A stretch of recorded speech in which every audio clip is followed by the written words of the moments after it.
आर्यों का इतिहास, भारत में उनका आगमन और भारतीय सभ्यता पर उनका प्रभाव।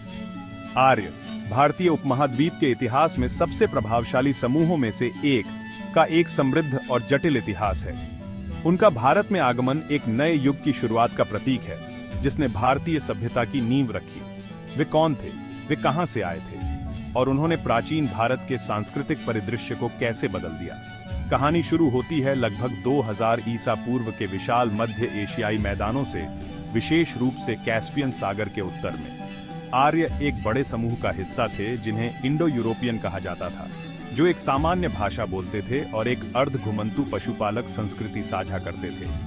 ये लोग भूमि पर निर्भर थे, मवेशी और घोड़े चराते थे और रथों के उपयोग में कुशल थे। जैसे जैसे जलवायु की स्थिति और जनसंख्या का दबाव बढ़ता गया, इन इंडो यूरोपियनों का एक हिस्सा, जिसे आर्य कहा जाता है, ने प्रवास करना शुरू किया।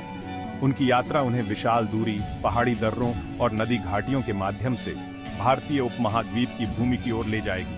लगभग 1500 ईसा पूर्व आर्यों ने मध्य एशिया से प्रवास करना शुरू किया। इतिहासकारों का सुझाव है कि उन्होंने उत्तर पश्चिमी दर्रों, संभवतः खैबर दर्रे के माध्यम से भारतीय उपमहाद्वीप में प्रवेश किया। वे लहरों में आए, धीरे धीरे सिंधु और बाद में गंगा के उपजाऊ मैदानों में बस गए। ये प्रवास कोई आक्रमण या विजय नहीं था, जैसा कि पहले के इतिहासकारों ने माना था, बल्कि सदियों के दौरान धीरे धीरे और स्थिर गति से हुआ। आर्य अपने साथ एक नई भाषा, संस्कृत और एक जीवन शैली लाए, जो अनुष्ठानों, भजनों और एक गहरे आध्यात्मिक दृष्टिकोण पर केंद्रित थी। आर्यों के भारत में बसने के बाद का काल के नाम से जाना जाता है। आर्यों द्वारा रचित पवित्र ग्रंथ के नाम पर ये ग्रंथ पीढ़ियों से मौखिक रूप से प्रेषित होते रहे और हिंदू दर्शन वेदों में सबसे पुराना देवताओं और भगवान की स्तुति करने वाले ग्रंथों का एक संग्रह है। यह एक पशुपालक कृषि समाज की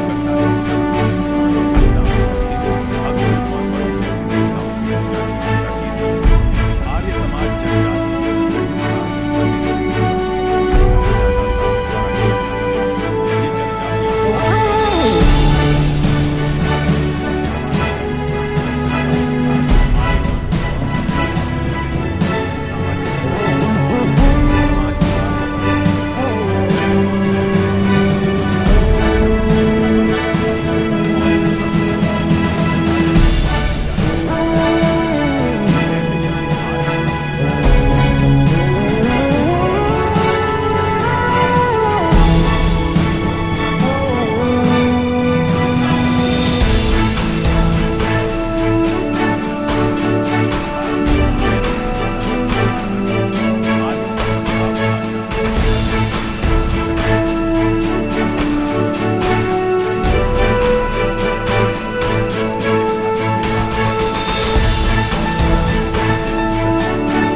विशेष रूप से वेद, उपनिषद और बाद के महाकाव्य जैसे महाभारत और रामायण आज भी भारतीय संस्कृति, आध्यात्मिकता और दर्शन आर्यों का भारत में प्रवास केवल विचारों, विश्वासों और परंपराओं का प्रसारण सदियों पहले पहाड़ों और मैदानों के बाद उनकी यात्रा ने मानव इतिहास की सबसे पुरानी और सबसे टिकाऊ सभ्यताओं में से एक आज आर्यों त्योहारों की लय और भारतीय समाज की प्रकृति सुनी जा सकती है।